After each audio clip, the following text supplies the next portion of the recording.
Good morning, happy Tuesday. I hope everyone's having a great day today so far. Just got off work, so I thought about making another new segment to go along with a few things that I've been doing. It's been really busy for me as of late. But car confessions, I just do quick 5-10 minute takes as I'm driving home from work, just detailing what happened today or giving my quick hit offshoot thoughts on what's going on. And to start off, I just learned Giannis will sign a 5-year Supermax to stay in Milwaukee for the time being. Now, this does not mean Milwaukee won't trade Giannis, or it doesn't mean that Giannis won't demand a trade in the future. But on the surface, it does look like Giannis will stay in Milwaukee for the next 5 years, barring anything weird or anything that could derail Milwaukee's title hopes in the near future. So that's one. Number two, I'm going to quickly get into the Auburn situation with Gus Malzahn. That has really taken over sports, primarily in the SEC when we're talking football. And when it comes to the situation with Gus Malzahn at Auburn, if I have to be blunt, it's like this. I've been defending him all year long, not Gus. I've been defending him all year long, but I'm at a point where I, too, can no longer defend Bo Nix. I think Bo Nix was thrusted into this position early, and Gus Malzahn took the fall for it. Now, keep this in mind. Gus Malzahn, he had plenty of 8-win seasons before Bo Nix. Before Bo Nix, he racked up 2 10-win seasons. But when we talk about the situation entering the 2019 season, it was a 2-horse race. At one point, it was a 3-horse race because Malik Willis was also in the discussion. But I thought, and I spoke to plenty of Auburn fans that summer, as well, just having offshoot conversations, we all thought, and I'm not an Auburn fan, but we all thought that Gatewood was going to get the job at Auburn. It was the same thing with Mac Jones and Talia Tungavaloa. A lot of people felt Mac is going to probably keep his job. So the assumption that Gatewood would get it, because Gatewood matches the prototypical quarterback that that Gus Malzahn likes. He's roughly the same size as Cam Newton. He's a big body built type of quarterback. He can take a lot of hits. You could use him in your watered down triple option set where you run a lot of spread offense that requires the quarterback to also use his legs, in some cases more than his feet. If you think about the quarterbacks that he's had the most success with when it comes to that style, Cam Newton back when he was the offensive coordinator in 2010 under Gene Chizik, and with Nick Marshall in his first 2 years at Auburn were some of the best years he's had, especially on the offensive side of the football. He's shown that he can do it with the non-traditional quarterbacks in his style, like a Jarrett Stidham, in the way that they took over the landscape. But to be fair, it was more so Kerryon Johnson that really carried that load for Auburn that year. So when a lot of people talk about Gus Malzahn, and trust me, I have had my issues with Malzahn when it came to him coaching Auburn. I've had my issues. At the end of the day, I don't think, and I'm agreeing with my wife here, she's a big Auburn fan, I don't really think Bo Nix was his choice. Gatewood made more sense. Gatewood had experienced the playbook before. He waited a year under Jarrett Stidham when it was his last year at Auburn. He waited a year, and it was the presumptive idea that Gatewood would be the starter. Bo Nix did not do anything in the spring game that made him stand out from Joey Gatewood at all. They both had roughly the same stats. Maybe Bo Nix did something in camp going late into the summer, entering the early fall, that made Gus Malzahn ultimately choose Bo Nix. Maybe that was his choice. But I personally don't think that Bo Nix, in my opinion, was his choice. I think because of the boosters, because of the name attached to Pat Nix, his dad, it was a feel-good story that they could use for that team. And Bo Nix had a decent freshman campaign. He was decent. But entering the Mississippi State game, Bo Nix, which is the last game Gus Malzahn coached. So from the Oregon game until Mississippi State last Saturday,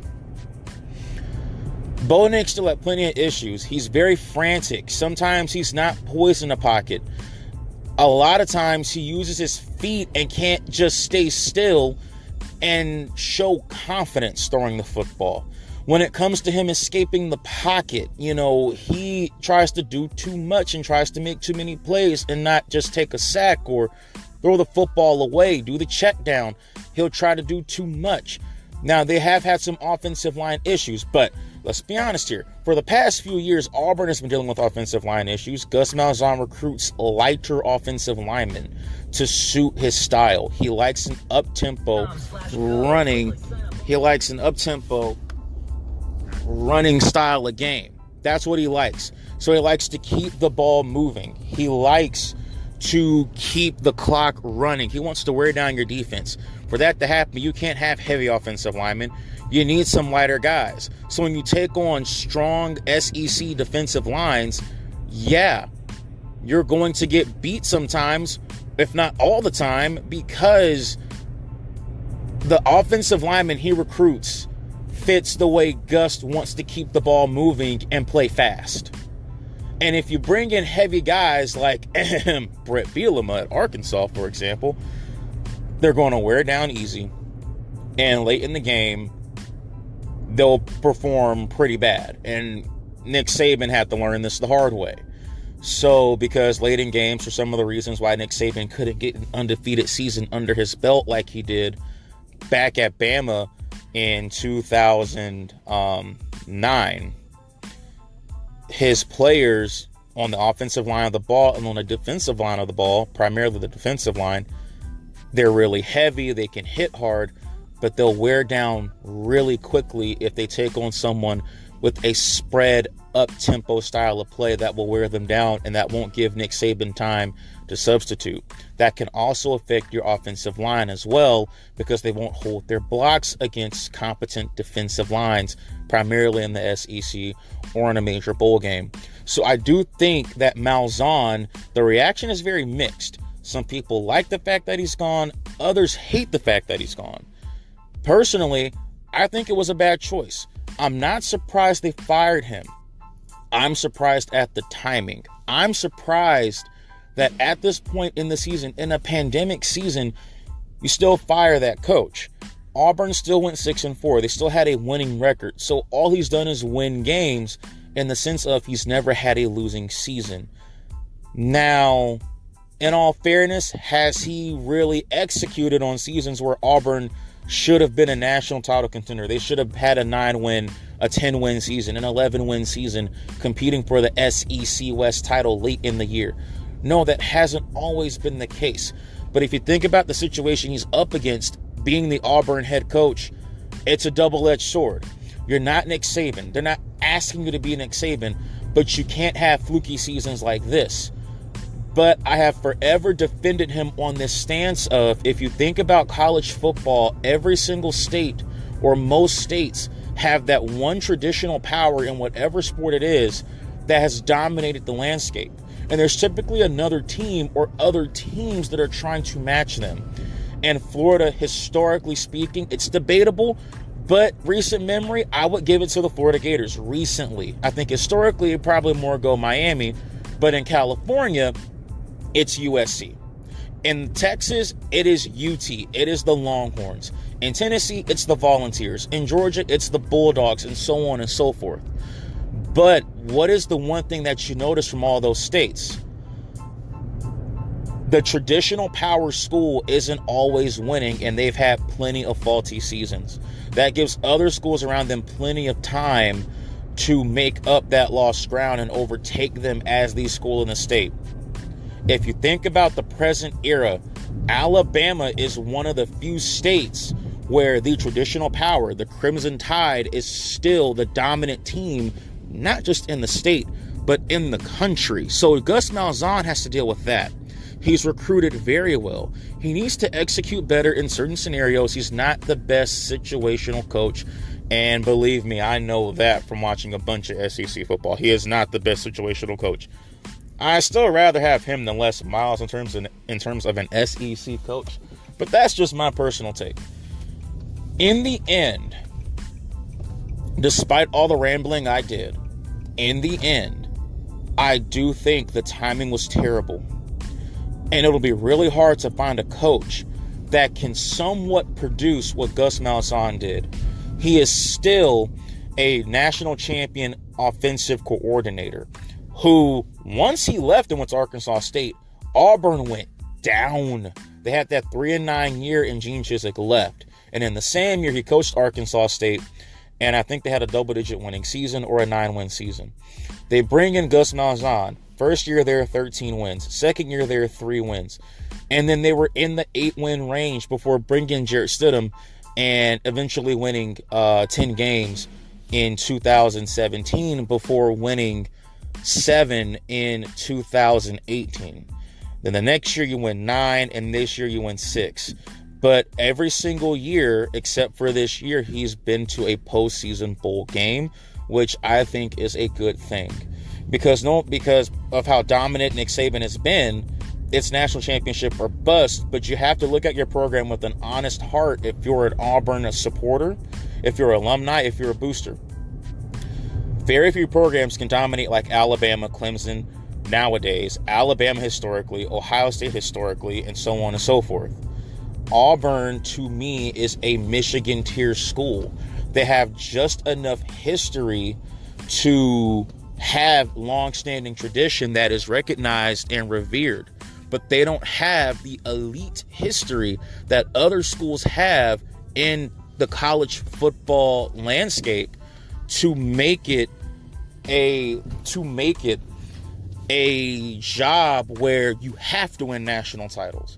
And all it did was just increase the amount of rumors of Malzahn getting fired every single year he coached, from the national championship game until now, and they finally did it.